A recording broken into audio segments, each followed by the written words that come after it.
So a few months ago, Jim Jefferies' producer contacted me and asked me to come on as a guest to his show.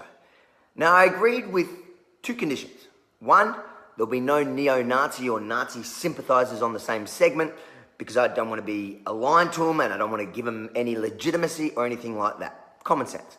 The second one was that they don't cut my answers from one question and put it to another.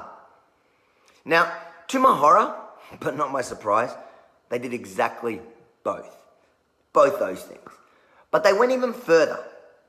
They connected me to the Christchurch killer, to the terrorist. The New Zealand shooter left behind a detailed record of his anti-immigrant, anti-Muslim rhetoric. And unfortunately, these days, this kind of intolerance is being tolerated in more places than you might think. So it's important to remember that this was filmed a few months ago and not in response to the Christchurch massacre as they seem to be alluding here. I was shocked to hear that the prick allegedly behind the Christchurch, New Zealand mass shootings is a white supremacist who grew up and was radicalised in Australia. So what is the situation down there? And what are the people who may have radicalised him saying? White people like myself feel happy and safe around my culture, my people. Sherman's a Nazi. You broke rule 1 in 20 seconds. And this anti-immigration fervour is uniting some strange groups. It turns out that the one thing that can bring together the alt-right and the Jew is their shared hatred of Muslims. Meet Jewish activist Avi Yemeni, a good Australian name. Luckily, I'm not an idiot, and I knew what their plan was all along.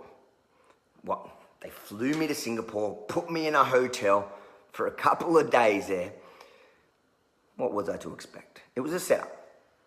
So what I did was, I got there and I secretly put my phones down to record the entire segment. Now, over the next few days, I'm going to release a bunch of little clips that are important that he specifically didn't add to the piece. We filmed for about an hour, and there's about 3 or 4 minutes where he's included little snippets. So in the next few days, I'm going to release little bits that are important, that I think everyone needs to see. But if you're on my Patreon, you can see the entire hour. I'll upload it within the next week. Islamic immigration, cut it. Now, what makes Avi suddenly feel so comfortable saying this shit out loud? I always stand by my words, and I say it publicly, loudly, and proudly. I won't say in private something different than what I'll say in public. And if I get it wrong, which I have at times, and I feel necessary to apologise, I have done it, and I will do it. I might sound like a hippie saying this. What gives anyone the right to tell anyone where they can and can't live? When you import this culture, what do you think is going to happen? Australia's going to end up the same shithole that they came from, that they were escaping. Watch how Jim Jefferies has edited this last clip to make me look like an ass. See what I really said. What gives anyone the right to tell anyone where they can and can't live? Really? Borders, I know borders, but wouldn't it just be nice if we got to a place in society where we had a utopia where we all just lived as on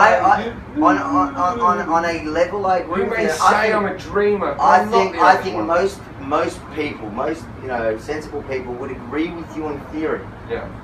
But in practice, it's not. It goes against human nature. It just doesn't work. You bloody scumbag, Jim. You see those rubbish edits through the entire segment. I don't even need to show you. You get my point. They put one answer to a different question. But today what I really want to show you is how Jim Jefferies speaks about Islam, about their Prophet Muhammad, and about Muslims themselves when he thinks the cameras aren't rolling or when he knows he can cut it out. So Muhammad is considered the perfect man. Right, yes. Okay? You can't draw a picture of it. No, don't you dare, don't you dare. I've got enough death threats on me, brother. There he is. Jesus Christ. There he is. He looks like a wobbly ghost. He's finally going to understand Islam after this shit comes out. That's what you do, Jimmy, when you think no one's going to see it. Now, I don't actually have a problem if you draw Muhammad, to be honest. That's me. But people like you call me an Islamophobe because that riles up, that upsets, that in your words, triggers the Muslims into violence. Now I wonder when this goes far and wide, and help it, share it around, let the world see. I want to see if the leftists condemn Jim. And even more so, what I'm interested to see is the people that he is hell-bent on protecting, the people that he is fighting so hard to let into Australia and the US. Let's see how they react when they see him mock their prophet. You know what the punishment for blasphemy is, Jim? I wish you luck, brother. But it gets worse. Watch what he says when the cameras aren't rolling. I'm not a big fan of Islam. I think that wearing a burqa is stupid and demeaning and all these things. Islam or dingo? Islam and dingo sneaky?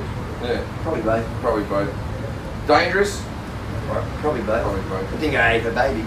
It turned out it did eat the baby. If it ate a bloody Muslim baby, it would have vomited. No, I don't actually agree with that shit, isn't it? I'm only joking. But that's not funny. You're talking about fucking killing kids. No, it's not that's funny. crossing the line. There's a fucking line. We'll edit this bit out. I never look bad in these interviews. He's right. Jim never looks bad in his own segments. He edits it perfectly. And 9 out of 10 times he wins. He makes people like me look bad. Like Jordan Peterson look bad. But today, I got you, brother.